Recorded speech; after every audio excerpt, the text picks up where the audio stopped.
From the studios of Farm Journal Broadcast, this is AgDay.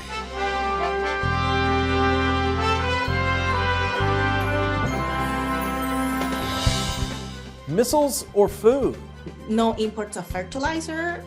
There's been no imports of tools or components to fix the outdated machinery that they have. That's the decision facing leaders in North Korea as hunger concerns grow.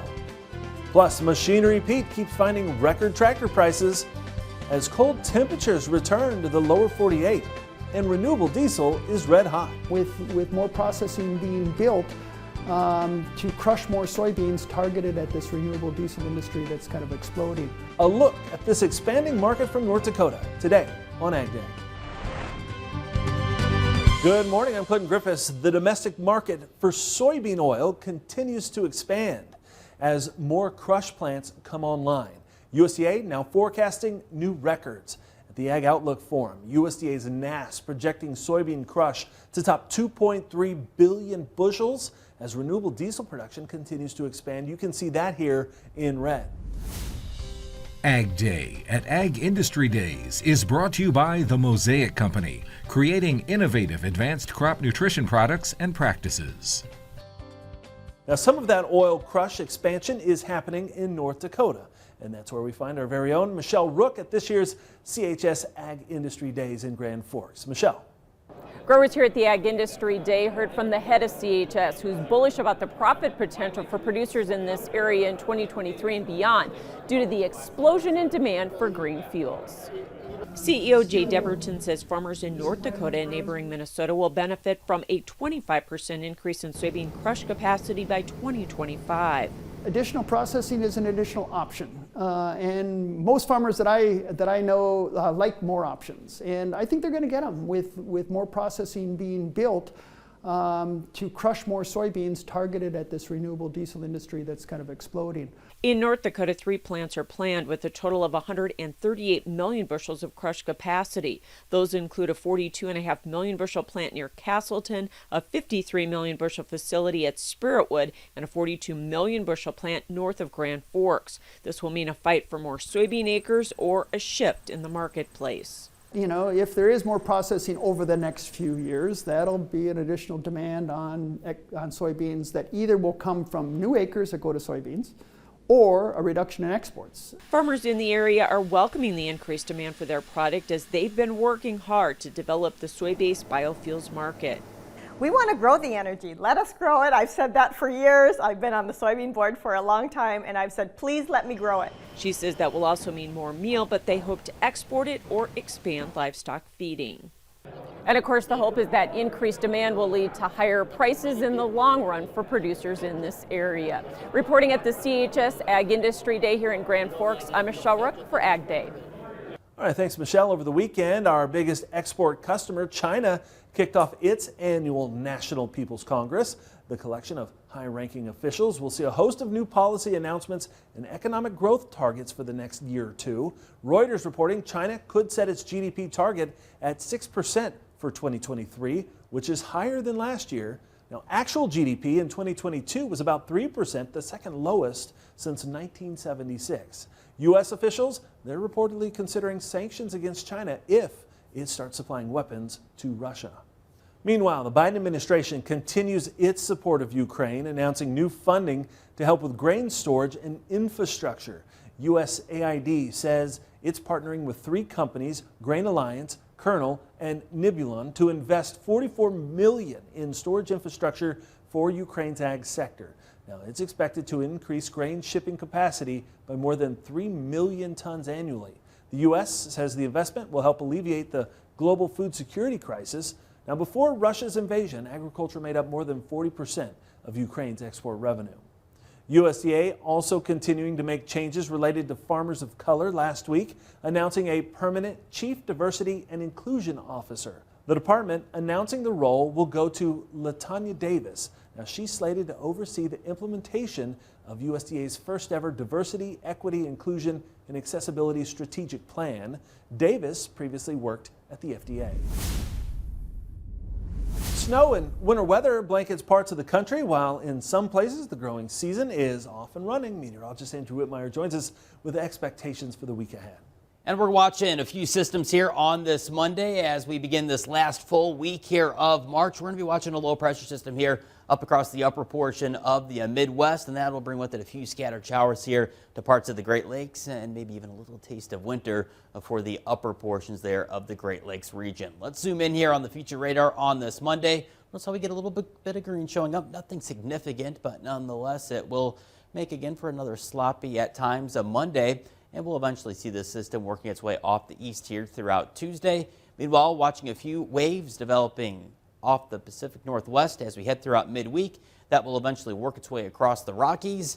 And we could be looking at another strong low pressure system bringing with it snow and water to the midsections of the country. Here's a look at precipitation for this upcoming week. Notice how we get lots of yellows and reds once again across the deep south, where we get pockets of showers and thunderstorms and even some severe weather. Could be looking at another 2 to 4 inches locally across the deep portions of the south. And last week, we showed you planting in South Texas. Alan sharing this picture on Twitter. His corn is up and growing near Barlett, Texas. Alan says it only took 10 days for the crop to emerge, adding it was perfect planting conditions for weather this time of year. I'll have more on your Ag Day forecast in just a few. All right, thanks, Andrew. Now, the latest drought monitor shows the Southern Plains continues to deal with severe drought. Cattle producers scrambling to find enough hay and forage to get through the winter. Oklahoma State Livestock Marketing Specialist Daryl Peel says conditions have improved a little, but how much better it gets remains to be seen. Now, Peel says while some producers may be thinking about adding to their herd, nationally, that's going to be hard in 2023. It looks very unlikely that we could put together any expansion this year. Conditions are kind of improving. We're seeing a little bit of improvement in moisture conditions, and the predictions from the meteorologists are that we will see somewhat improving conditions through the year. So all of that said, the drought conditions may alleviate a little bit, but the numbers would suggest that it's really not possible for us to expand the herd this year. He says heifer numbers remain a concern. Peel expects falling herd numbers to continue. A victory in the battle against regional naming protections for cheese. Several food and dairy groups announcing a court of appeals has ruled in their favor, saying Gruyere cheese is considered a generic term for a cheese variety. Swiss and French producers argued it's not generic and wanted trademark protections, which would ultimately limit production to specific regions in Europe. Jim Mulhern, the president and CEO of the National Milk Producers Federation, says they reject blatant European attempts to unjustly limit competition from American companies.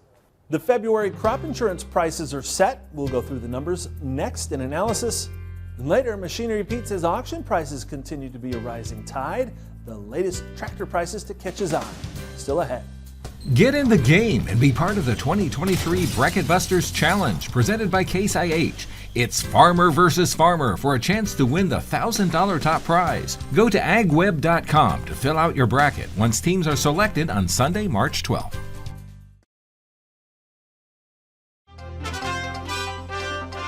The February crop insurance prices are set, and it could impact the acreage mix this spring.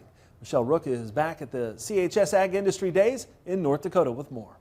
Joining us with market analysis, Randy Martinson Ag. Randy, we do have the February crop insurance base prices have been set now. Corn pretty similar to last year. It was a penny less than last year, so you can basically say it was a little, pretty close to the same. One nice thing about this year, volatility is a little bit lower, so that'll help with the premiums a little bit. Soybeans were down from last year, though. They were down from last year, down I think like 1377, 78, somewhere in that area. So they were quite a bit lower. Again, I don't know if that'll matter with the bean side of things, but it will help, lower premiums a little bit, but it'll lower your guarantee as well. What happened with a durum versus hard red spring wheat? Well, that's where things really got to be interesting. They changed how they figured the durum price this year, which added some premium to it. It actually turned out to be about $1.24 above spring wheat. Spring wheat coming in, lower than last year, and durum quite a bit higher. So I think that's going to maybe start switching some acres up in the northern plains, especially in north central to northwestern North Dakota. Yeah, $10.11 is a pretty high mark for durum, isn't it? It is a very high mark for durum, and it will encourage acres. So what do you see as far as the whole acreage mix up here in the northern plains? I think we're going to see an increase in corn acres because corn is king up here, just like we are seeing in the Corn Belt. I think soybean acres will gain a little bit, and I think some of our specialty crops will lose some acres. Barley will likely see a little bit of an increase just because that's starting to become pretty popular in the rotations because of the pet food market.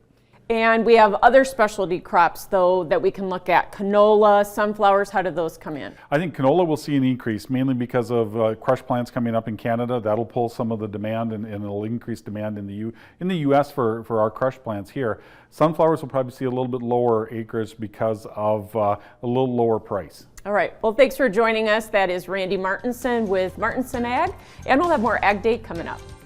Your next piece of equipment is on machinerypete.com. Search equipment from dealerships across the country to find what you're looking for. Only on machinerypete.com. Get in the game and be part of the 2023 Bracket Busters Challenge presented by Case IH. It's farmer versus farmer for a chance to win the $1,000 top prize. Go to agweb.com to fill out your bracket once teams are selected on Sunday, March 12th.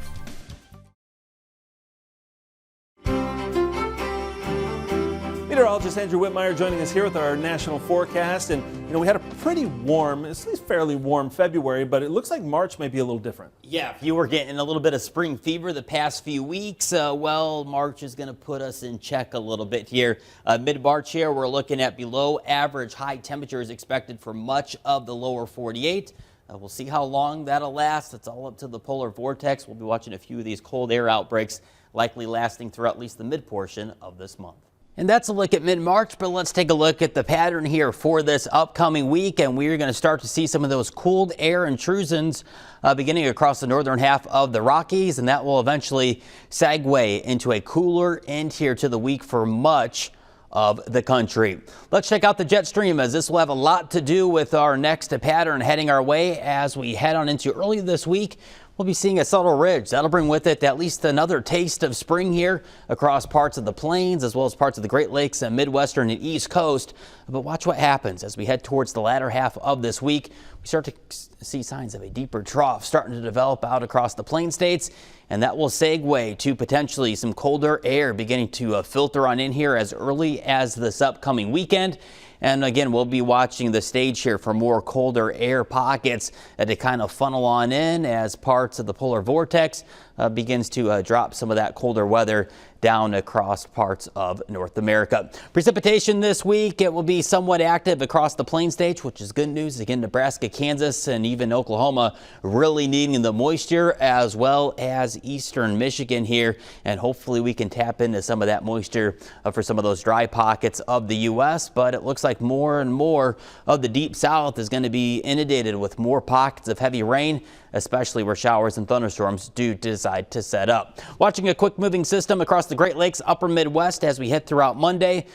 That'll bring with it a shower or two and even some wintry type precipitation up across the north. Here's a look at spring temperatures this afternoon. Could be nearing 60 in Chicago, 73 in St. Louis, 73 in Cincinnati. Notice that cooler air though up around Billings, Rapid City. 20s, we'll be seeing that cooler air moving into the rest of the country as we finish out this week. That's a look around the country. Now let's take a look at your Ag Day select cities.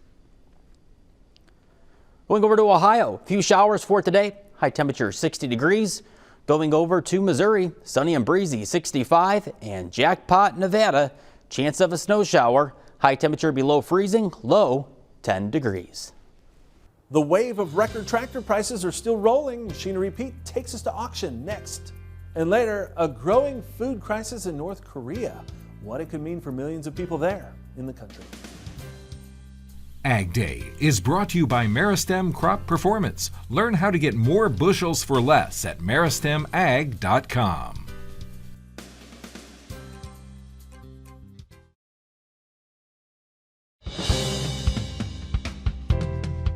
It may be 2023, but those record tractor prices continue to roll in. Machinery Pete takes us on a tour from his home office in Minnesota. Beyond all the record high auction prices the past 2 years, folks, what's blown me away even more, honestly, has just been the tsunami level of rising prices, particularly on good used tractors. Now let's talk examples from just the past couple weeks. Last Tuesday on a farm auction in Farwell, Texas, this 2006 Case IH MX285, just under 2,600 hours on it, sold for $90,000, second highest auction price the past 8 years. But get this, 10 of the 11 highest auction prices on MX285s the past 8 years have come the past 18 months. Now the day before that, last Monday, on a farm auction in Albion, Nebraska by John Temme Auction and Realty, this sweet 1981 John Deere 4240 with only 3,090 original hours on it sold for $44,500. Now that's the third highest auction price ever on a 4240 that wasn't a rare open station or sold with a loader. But here again, get this, 15 of the 19 highest auction prices ever on John Deere 4240s have come the past 2 years. Now 5 days earlier, on a big iron auction out of Nebraska, this 1974 John Deere 4630 that was showing just under 2,700 hours on it went for $36,750, second highest auction price ever. But again, 8 of the 10 highest auction prices ever on 4630s from the past 3 years. And 4 days before that, February 18th, on a farm auction in Papillon, Nebraska by our friends at Schramm Auction, this 2014 Case IH Magnum 210, just under 2,400 hours on it, sold for $150,000. That was a record by $24,250. But again, 3 of the 4 highest auction prices ever on Magnum 210s from the past 7 months. All right, thanks, Pete. Up next, the battle against hunger. Leaders in North Korea calling for an immediate increase in food production. That story next. Got equipment to sell privately but tired of scams and hassles? Visit MachineryPete.com and click Sell Mine. MachineryPete.com, the simple and secure way to buy and sell equipment online.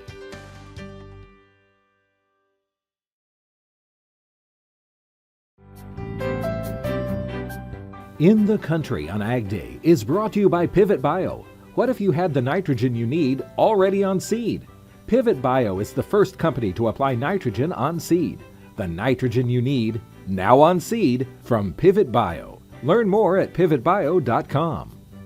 As we reported last week, North Korean leader Kim Jong-un has ordered a big increase in food production by the country's farmers. The mandate comes amid warnings of an impending food crisis for millions of people. Paula Hancock reports. Concerns about North Korea's food crisis are growing. Reports from multiple sources say deaths due to starvation are likely. Probably its worst point since the famine in the 1990s, which killed 3 to 5% of the population. Attention's being paid at the very top. North Korean leader Kim Jong-un held a Workers' Party meeting this week, calling for a fundamental change in farming and state economic plans. But many say it is his regime, its chronic mismanagement and isolation that has caused this crisis. We're really talking about 3 years of no imports of fertilizer. There's been no imports of tools or components to fix the outdated machinery that they have. An extensive shutdown of borders due to the COVID pandemic meant almost no food or aid was getting into the country. Only in recent months has minimal trade restarted with China. South Korean officials said last month they believe deaths from starvation are occurring in certain areas, though provided no evidence. Its Rural Development Agency estimates that the North's food production dropped almost 4% last year from the year before.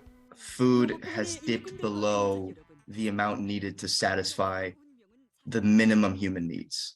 So as it stands, by that measure, even if you distributed food perfectly equally, which is totally inconceivable, you would have hunger-related deaths.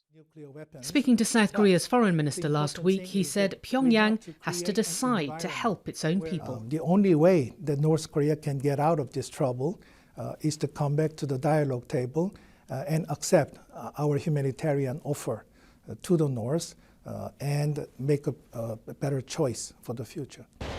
The regime's focus remains on its nuclear and missile program. Seoul's Ministry of Unification says if Pyongyang had used the money spent on launching missiles last year for food, it could have bought 1 million tons, more than enough to cover the annual food shortage.